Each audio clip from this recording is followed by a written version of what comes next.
اعوذ باللہ من الشیطان الرجیم، بسم اللہ الرحمن الرحیم۔ حضرت عیسیٰ علیہ السلام ایک سفر پر نکلے تو ایک شخص آپ کا ہم سفر بن گیا۔ ایک تالاب کنارے پہنچے تو کھانے کی طلب ہوئی۔ 3 روٹیاں تھیں، ایک اللہ کے نبی نے کھائی، ایک اس شخص نے، ایک باقی پڑی تھی۔ پانی پینے تالاب کنارے گئے۔ تھوڑی دیر بعد حضرت عیسیٰ واپس آئے اور چلنے لگے تو فرمایا، ایک روٹی بچی تھی، وہ کہاں ہے؟ اس شخص نے جواب دیا، نہیں پتہ کہاں گئی۔ خیر دونوں چل پڑے۔ راستے میں ہرن کے 2 بچے نظر آئے۔ حضرت عیسیٰ علیہ السلام نے ایک کو اپنی طرف بلایا۔ اللہ کے حکم سے ایک چل کر آپ کے پاس آیا۔ اللہ کے نبی نے اسے ذبح کیا، اس کے گوشت کو پکا کر خود بھی کھایا اور اس شخص کو بھی کھلایا۔ پھر ہرن کے باقی لاشیں کو ٹھوکر مار کر کہا، قم بإذن اللہ، تو وہ ہرن زندہ ہو کر دوڑ پڑا۔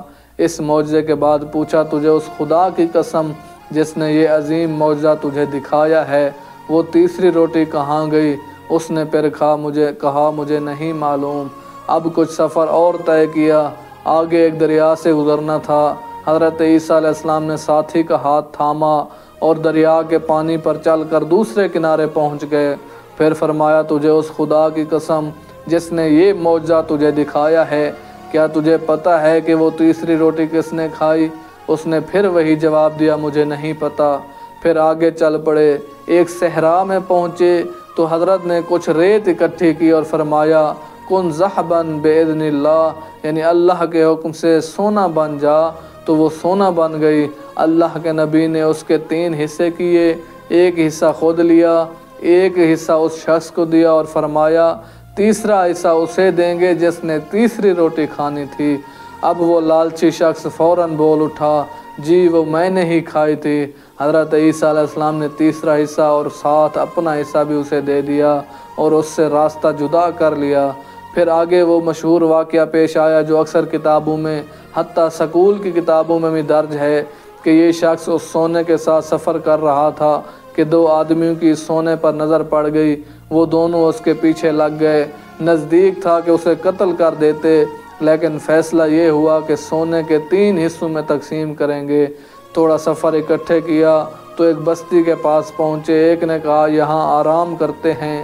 ایک شخص جا کر بستی سے کھانا لے آئے۔ جو کھانا لینے گیا، اس نے سوچا کیوں نہ کھانے میں زہر ملا دوں تاکہ سارا سونا مجھے مل جائے۔ ادھر ان دونوں نے پلان بنایا کہ جیسے ہی ہمارا ساتھی آئے اسے قتل کر دیں گے اور سونا 2 حصوں میں بانٹ لیں گے۔ وہ کھانا لے کر جیسے ہی پہنچا، انہوں نے اس پر حملہ کیا اور اسے مار دیا اور کھانا کھانے بیٹھ گئے۔ کھانا زہر آلود تھا، جسے کھاتے ہی دونوں مر گئے۔ حضرت عیسیٰ علیہ السلام واپسی پر اس جگہ سے گزرے اور 3 لوگوں کو مردہ پایا، جن میں وہ پہلا ہم سفر بھی تھا اور سونا بھی پاس پڑا تھا۔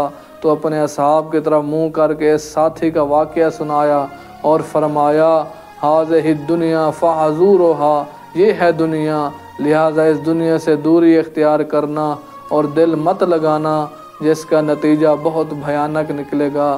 دیکھ رہے ہو دنیا سے محبت نے ان کے ساتھ کیا کیا ہے۔